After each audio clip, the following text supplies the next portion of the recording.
emergency funding, the disaster declaration, you approve of that. Sorry, folks. We just had a trimmer right there. It's called stupidity. Sorry. Hello there. This prudent gal. How we doing today? I hope everything is safe with you folks.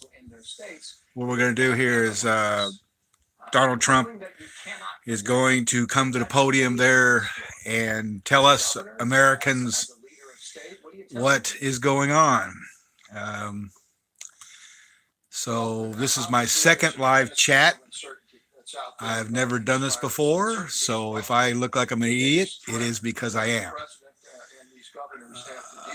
High Desert Pioneer. I used to live in High Desert in Palmdale, California. Loved it there. I didn't like California, but government, of course. Hey, old Nans, how are you, my dear? Are you up there saying everybody's fine and dandy? Hello, England.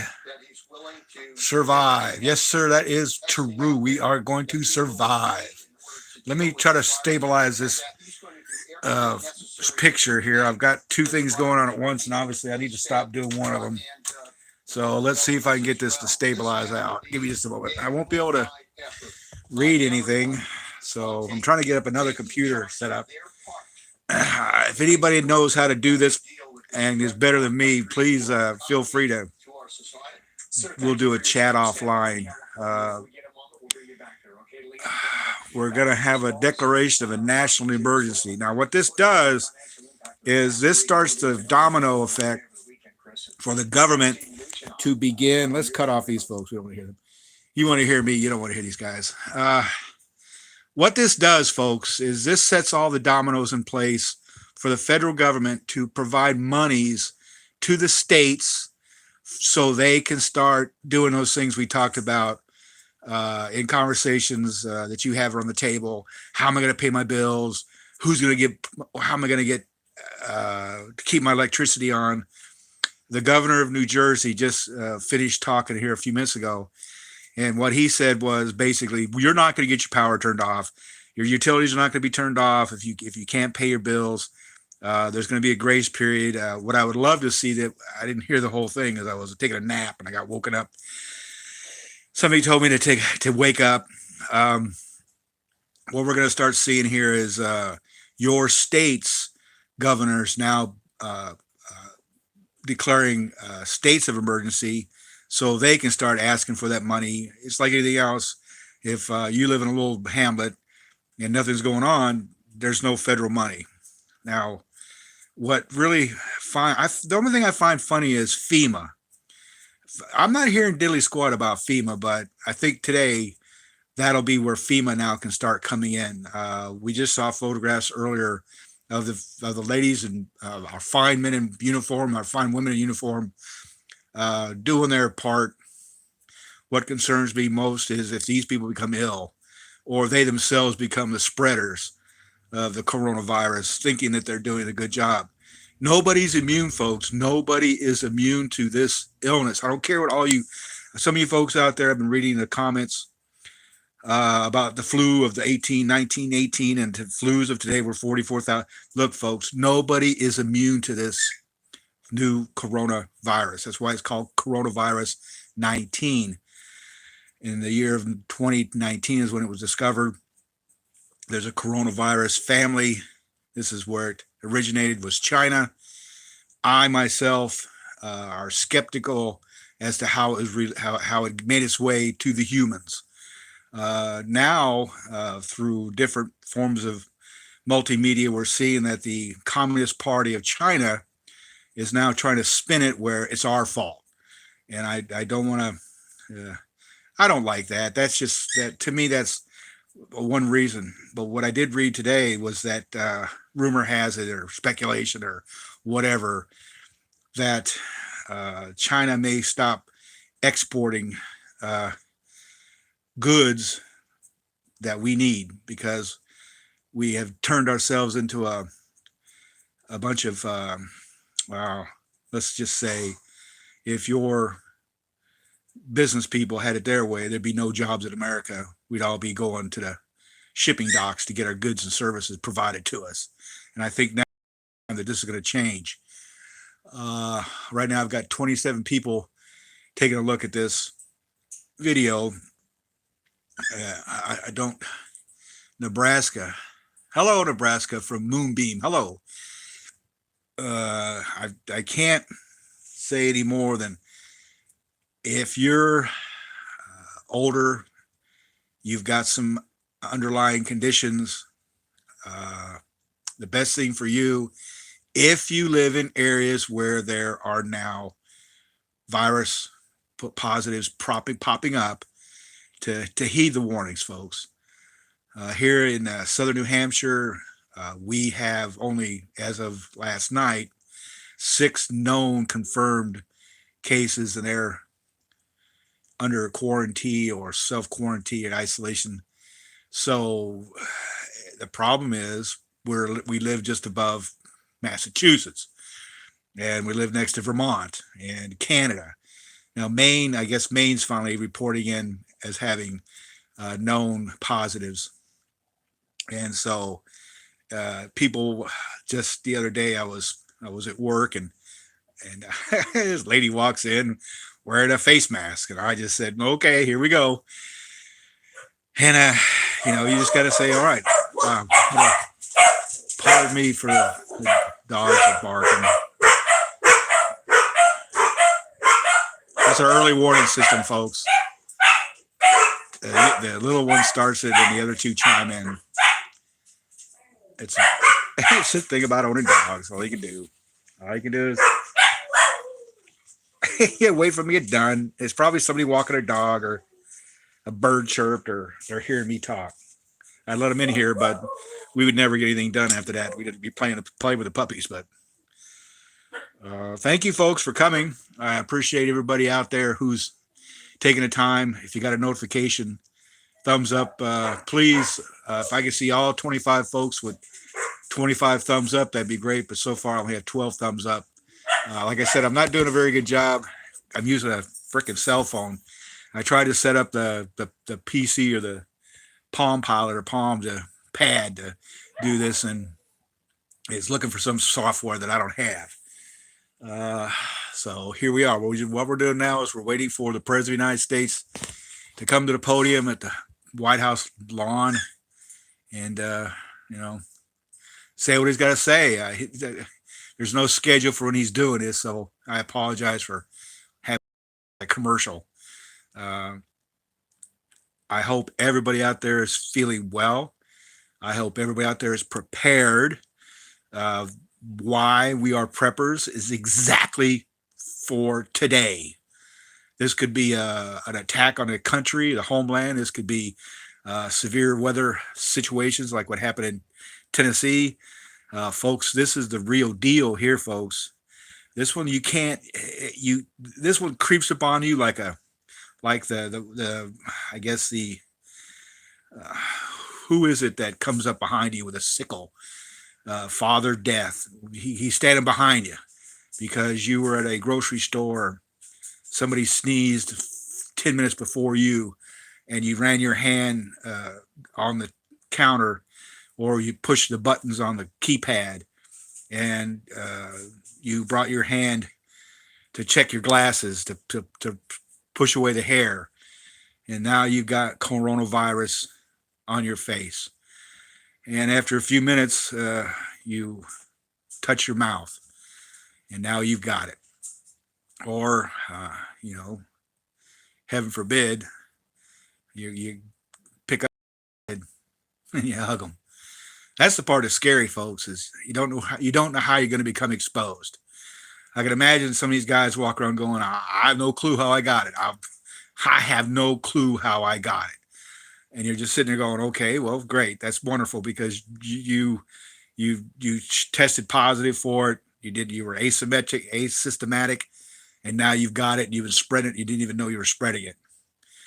So Typhoid Mary, that's who I was thinking of. Is Typhoid Mary's walking around right now. There's 8 billion Typhoid Marys walking around.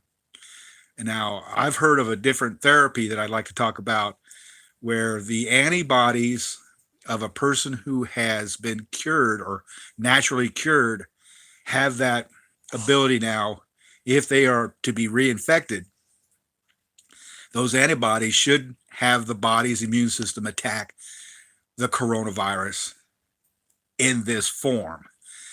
If the virus mutates, depending on what type of mutation that is, those antibodies will be defenseless against it. Now, of course, the flu, you have different symptoms. You have coughing, high temperature because your body's trying to fight it off. That's what's interesting. You want your temperature to go up. That's how your body's fighting off the infection.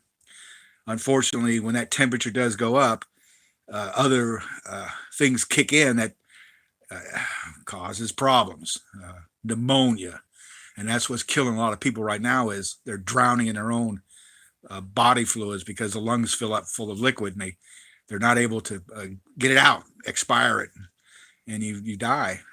Elderly folks, I'm 62. I've got pre-existing conditions. That's why I'm a prepper. I'm trying to fight off dying prematurely. This one may get by us, so we can sit back and thank our heaven stars that when this thing finally is said and done, that our bodies will have those antibodies.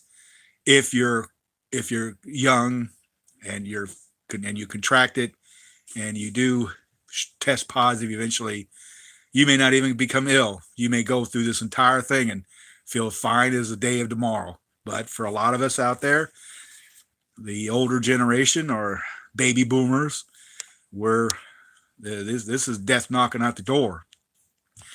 It's now 3:19 Eastern. We're still waiting for the president here to come out and say what he's going to say. I'm going to switch over here to look at the stock market. I'm not invested, folks. I divested all my monies out of the stock market when it all went to hell in 2008. I lost everything. Everything went. All my retirement money was gone. So it is what it is. But right now we're at 22.40 and we're going up 800 points from yesterday. So let's put it this way, folks. The rich are getting richer. Don't take it offensive if you're a rich person, but this is how it works. You sell high and you buy low. So this is definitely a buyer's market. Even Mark Cuban has been bragging about buying stocks that are dirt cheap. So if you're out there and you're able to buy stocks, be careful. I don't have a clue about the stock market other than I'm not in it and I don't want to be in it. I'm done. I don't talk about gold. I don't talk about silver. I talk about food. I'm about food, folks, because you can't eat paper certificates. You can't eat gold. And I want to dare anybody out there right now who has gold and there's vaults, safes, and bank deposit accounts, whatever, to be able to get that money and go out and try to barter that. Because you know there's going to be some animal out there just willing to take it from you just because they can. But by Jove, if you try to get to my front door and get my food, then we're going to have a problem. And I'll leave it at that. But for now, we're sitting here waiting for the president to make an historic statement. This is historic, folks. I don't care if you don't like the guy, if you love him as much as a lot of people do. He's doing his job. And let's put it this way. I loved Ronald Reagan. I worshiped the ground he walked on. I met him. I shook his hand. When I worked at a B-2 bomber flight test facility out at Edwards, I had the opportunity to meet Ronald Reagan and Margaret Thatcher. They had come out to the facility at Edwards Air Force Base. He was showing Margaret Thatcher the bomber. It was sitting in a hangar, one of the special built hangars for the bomber. Air Force One had flew into the base, taxied into the compound. Out comes the president, and he's got Margaret Thatcher in tow. I got to tell you, folks, nothing like Ronald Reagan sitting in the cockpit of the B-2 bomber and Margaret Thatcher sitting in a co-pilot seat. He sat there for a few minutes. They chatted. Nobody knows what they chatted about. They came down the ladder, the egress door of the bomber, stepped out onto the tarmac and took autographs and photographs. What a day that was. But today's a whole different day. Now we have a president who had been impeached, partially, half impeached. So that's all that. But for now, We have 36 folks taking a look, 24 thumbs up. I'd like to see 36 thumbs up, but that's okay. Like anything else, I'm waiting just like you. And I got the background noise going on, so I don't know what's going on there. I'm going to read one of these. Housewife of the Woods. Oh, hello, Housewife of the Woods. I really wish I was off grid too, like you are. But we need government to change. We need the government to change, allowing people to put solar panels on their roofs, solar panels on their yards, put windmills, and never mind having a nuclear power plant down the road provide you that electricity. There's the future's coming, folks. Battery technology. I used to work at NASA, as I mentioned before.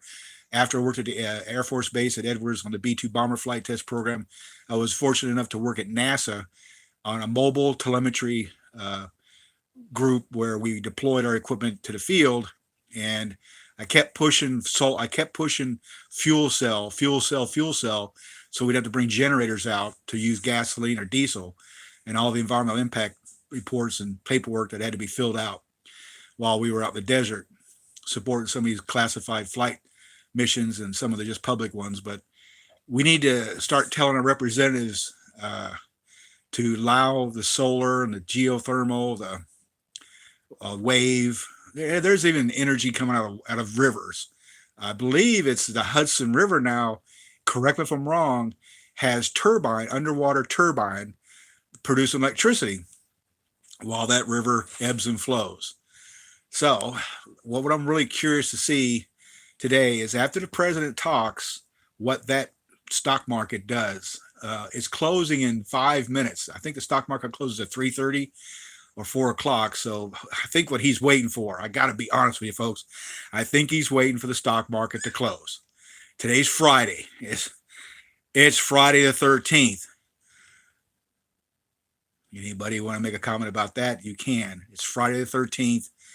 The stock market picked up just under 1,000 points from that crash of yesterday. I don't call it a crash. When it gets down to 5,000 on the Dow, it's been from 22 to 5,000. Then you can start panicking. But a 2,000 point, that's to me that's just that's peanuts. But I think he's waiting for that market to close before he goes out here and makes his speech. The cat's out of the bag already, since it says right there that the American president's going to make a national emergency. So if the stock market hasn't plummeted yet, it's not gonna, unless these guys are so busy and they're not catching the news, or somebody like me has not gone out there and told them, or their wives are called, or their cell phones are blowing up. But fear not, folks, because we only have fear is fear itself. I'll use those words because it was done once and it can be done again, not to overuse it. We're Americans. We're different than anybody on the planet, folks. Trust me, I've been on the road 3 times. We are better and different than everybody else out there. We knew this virus was coming. I didn't know, but somebody did, and closed transport from other countries so it wouldn't get here. I appreciate the thumbs up, folks. I have 38 watching, 35 thumbs up. I'd like to see it go to 38, but 38 thumbs up for 38 viewers, that'd be great. Thank you for sticking around. It's been almost 20 minutes since I came alive to talk about this, but it concerns me because this is what we plan for. We plan for the worst and pray for the best, but here's what we're trying to do, folks. Now, okay, what I want to talk about right now, real quick, about food is, when you go to the grocery store, take the food that you're going to eat. I watched a guy, he was standing, I said, what do you got there? He goes, well, I got me 100 pounds of black-eyed peas and some of that. I said, sir, are you eating that stuff? Hell, I don't even like it. I'm like, why are you buying it? Well, because that's what they told me to get. And I just said, sir, take that food, take that back. Go in there and get what you eat. Go out. If you go buy those, just put that back. And and he goes, yeah, I guess you're right. He just thought about it. I said, so I gave him the phrase, eat what you store what you eat. Learn how to make bread. You just need flour. You just need a little baking soda. You just need a little yeast. Those things have long shelf lives. Yeah, a 50-pound bag of rice. Well, you're going to have food fatigue. And if you know anything about food fatigue, it's where you have food all over, but it's the same stuff. During World War One, the Western Europeans, a lot of people starved to death with a basement full of food. Uh-oh. It was just a matter of time before Eddie pipes up. Hang on, let me go over here and say hi to Eddie. Hello, Eddie. There's Eddie. I'm sorry, folks. I'll see if I get him to go on my shoulder. Come here, buddy. Come here, Eddie. Come here, Eddie. Come here. Good boy. Sit on my shoulder. There's the Ritz crackers. Okay, we're still waiting for the president. We're still waiting for the president here to say what he's going to say. So getting back to eat what you store what you eat. A matter of fact, I'm sitting here, what I've got here is, this is an emergency bag I keep. It has my face mask, gloves. Matter of fact, I guess while I'm waiting here, I'll show you. Let me zoom this back. That's my cat box. I apologize for that. That dog gets tormented. He torments everybody. This is peanut butter that has what they call chunky. This is what I was eating on the last few days. Not this one here, but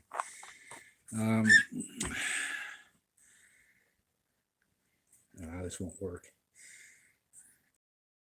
I guess there's something wrong to focus on here. Basically, this is July 11th, 2017. Jif. It's good. All right, I got the crazy dogs going on. So what I've got here, this is a Dutch first aid kit. I've got these face masks. You guys can be quiet. Oh, there we go. All right, guys, you gotta be quiet. Cloak, take the dogs. Put them away. In our very vigilant effort to combat and ultimately defeat the virus. We've been working very hard on this. We've made tremendous progress. When you compare what we've done to other areas of the world, it's pretty incredible. Can you hear it? A lot of that had to do with Is the audio okay? designation and the closing of the borders. And as you know, Europe. Can everybody hear the president? Hotspot right now, and Hello. that border a while ago. So there was lucky or through talent or through luck or whatever you want, but through a very collective Can't. action I'll have to.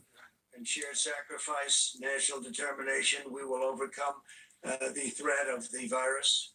I also announced Wednesday night, following the advice of our medical professionals, who are doing a tremendous job. We appreciate it very much, that we're suspending the entry of foreign nationals who have been to Europe in the last 14 days from entering the United States. Citizens, permanent residents, and our families, any of the families returning will be subject to extra screening as well as self-isolation for a period of 14 days. As the World Health Organization confirmed today, many of the things that what we said were 100% correct, including our designation before them of Europe. Like our earlier very aggressive actions with China, this measure will save countless lives. I appreciate a number of the folks behind me, a number of the people behind me said that that saved a lot of lives, that early designation. But it is only the beginning of what we're really doing, and now we're in a different phase. We had some very old and obsolete rules that we had to live with. It worked under certain circumstances, but not under mass circumstances. They were there for a long time. They were in place for a long time, and we're breaking them down now. And they're very usable for certain instances, but not for this. To unleash the full power of the federal government in this effort today, I am officially declaring a national emergency. two very big words. The action I am taking will open up access to up to $50 billion of very important and a large amount of money for states and localities in our shared fight against this disease. In furtherance of the order, I'm urging every state to set up emergency operation centers effective immediately. You're going to be hearing from some of the largest companies and greatest retailers and medical companies in the world. They're standing right behind me and inside of me. I'm also asking every hospital in this country to activate its emergency preparedness plan. Yep. So that they can meet the needs of Americans everywhere. The hospitals are very engaged. New York and various other places are also very engaged. I just spoke with Governor Cuomo. We had a very good conversation. And we're working very strongly with many states, including New York. The emergency orders I'm issuing today will also confer broad new authority to the Secretary of Health and Human Services. The Secretary of HHS will be able to immediately waive provisions of applicable laws and regulations to give doctors, all hospitals, and healthcare providers maximum flexibility to respond to the virus and care for patients. This includes the following critical authorities: the ability to waive laws to enable telehealth, a fairly new and incredible thing that's happened in the not so distant past. I tell you, what they've done with telehealth is incredible. It gives remote doctors visits and hospital check-ins the power to waive certain federal license requirements so that doctors from other states can provide services in states with the greatest need. Number two, the ability to waive requirements that critical access hospitals limit the number of beds to 25 and the length of stay to 96 hours. The ability to waive the requirements of a 3-day hospital stay prior to admission to a nursing home, big thing. The authority to waive the rules to hinder hospitals' ability to bring additional physicians on board or obtain needed office Hide your space. preps, hide your Do as they weapons. want, they can do what they have to do. They know what they Hide your have to wives. do. Now they don't have any problem getting it done. The authority to waive rules that severely restrict where hospitals can care for patients within the hospital itself, ensuring that the emergency capacity can be quickly established. Will remove or eliminate every obstacle necessary to deliver our people the care that they need Hold it. and that they're entitled to. No resource will be spared, nothing whatsoever. 10 days ago, I brought together the CEOs of commercial labs at the White House and directed them to immediately begin working on a solution to dramatically increase the availability of tests. Other countries have called us and worked with us, and they're doing similar things or will be doing similar things. As a result of that action today, we're announcing a new partnership with private sector to vastly increase and accelerate our capacity to test for the coronavirus. We want to make sure that those who need a test can get a test very safely, quickly, and conveniently. But we don't want people to take a test if we feel that they shouldn't be doing it. And we don't want people running out and taking only if they have certain symptoms. Using federal emergency authorities, the FDA approved a new test for the virus. We did this within hours after receiving the application from Roche, a process that would normally take weeks. We therefore expect up to 500,000 additional tests will be available early next week. We'll be announcing locations probably on Sunday night.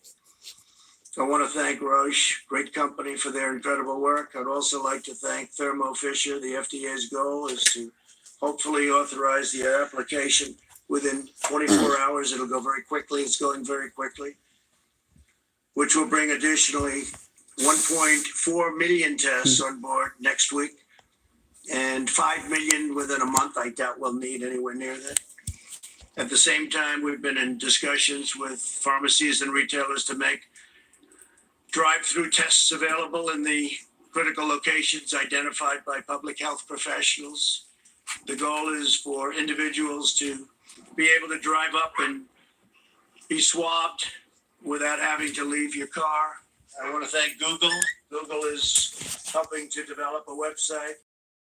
Be very quickly, unlike What? websites of the past, to determine whether a test is warranted and to facilitate testing at a nearby convenient location. We have many, many locations behind us, by the way. We cover this country and large parts of the world, by the way. We're not going to be talking about the world right now, but we cover very, very strongly our country. Stores in virtually every location. Google has 1,700 engineers working on this right now. They've made tremendous progress. Our overriding goal is to stop the spread of the virus and to help all Americans who have been impacted by this. Again, we don't want everybody taking this test. It's totally unnecessary. And this will pass. This will pass through, and we're going to be even stronger for it. We learned a lot. Has been learned. I want to thank Deborah Birx, and I want to ask her maybe to come up and say a few words as to what's happening. Dr. Birx is a highly respected person I've gotten to know very well over the last 6 days. And All right, folks, we're gonna go ahead and cut this off because I've got an appointment to make. somewhat So obsolete, certainly obsolete when it comes. the key here is the takeaway from this today, folks, is now we're in a national emergency situation. For all you folks out there who are preppers, this is why we do it. For all you folks out there who are watching that are not preppers, this is why we do it. I want to thank everybody for coming. If you like my channel, please spread the word. I hope to have more subscribers where y'all can spread the word about being prepared. As a young Boy Scout many, many, many decades ago, that is our motto. Always be prepared. Thank you, folks. Admiral Preparedness here. Be safe, be well, keep your ear to the railroad tracks. Just don't let the train run you over. God bless you. God bless everybody. God bless America. God bless this good old earth. It's the only one we've got. Bye.